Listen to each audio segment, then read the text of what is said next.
The flickering gas lamp cast elongated, dancing shadows across the cobbled alley, twisting familiar shapes into grotesque parodies. Rain, a cold, skeletal hand, clawed at my face as I hurried along, clutching the worn leather-bound book to my chest. I was late. Desperately late. Professor Elmsworth, a man whispered about in hushed tones within the hallowed halls of the university, had requested my presence at the old Blackwood estate at midnight. He was researching something, he'd said, something of profound, terrifying consequence.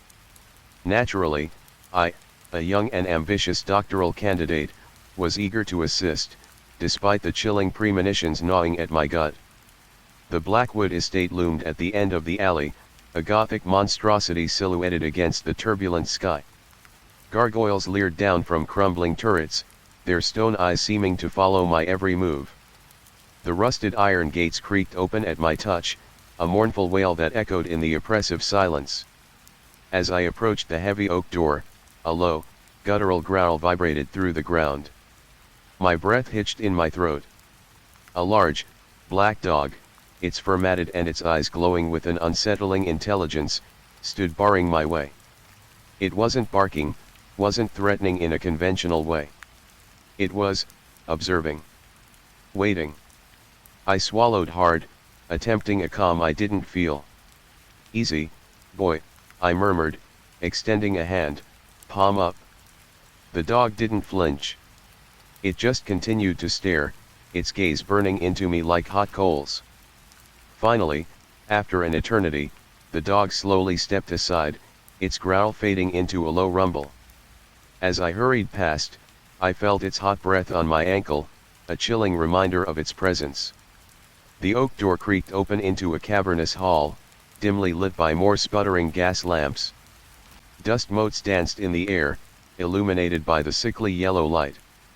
The air was thick with the scent of damp earth and something else, something metallic and faintly rotten.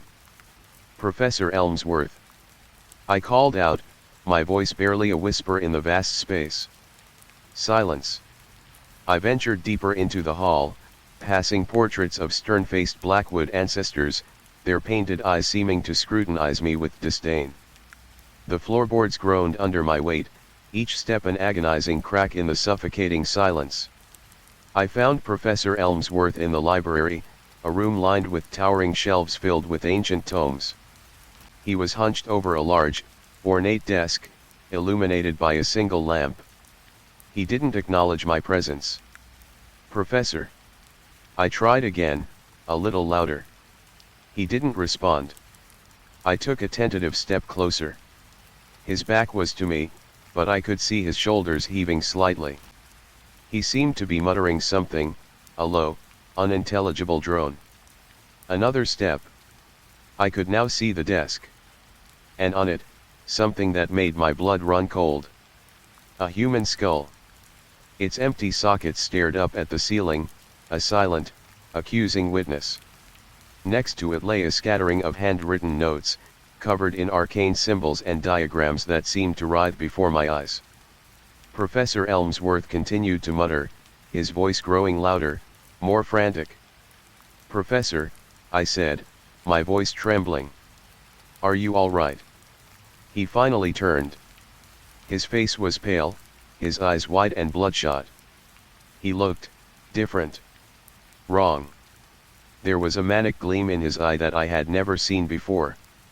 "Ah, you're here," he croaked, his voice raspy and unfamiliar. "Excellent.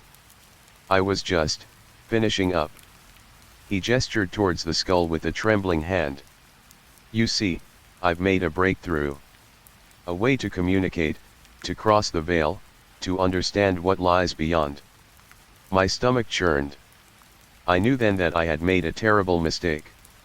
This was no ordinary research. This was something far more sinister. "Professor, I don't think I want to be a part of this," I said, backing away slowly.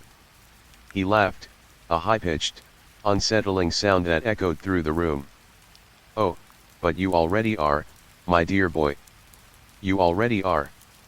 He reached into his pocket and pulled out a small, silver dagger. Its blade gleamed in the lamplight. "I just need one more ingredient," he whispered, his eyes fixed on me with terrifying intensity. "One more little sacrifice." I turned and ran. The library door slammed shut behind me. I could hear Professor Elmsworth's maniacal laughter echoing in my ears as I stumbled through the dark hallways, the heavy leather book clutched to my chest like a shield. The black dog was waiting for me in the hall, its eyes glowing brighter than before. It didn't growl this time. It just watched, its presence a silent, menacing omen. I burst through the oak door and fled into the alley, the rain whipping against my face, washing away the sweat and the fear. But the fear wouldn't wash away that easily. It was etched into my soul, a permanent reminder of what I had witnessed. I never went back to the university. I burned the book. I tried to forget. But the image of Professor Elmsworth's face, the chilling laughter, the empty eye sockets of the skull, they haunted my dreams.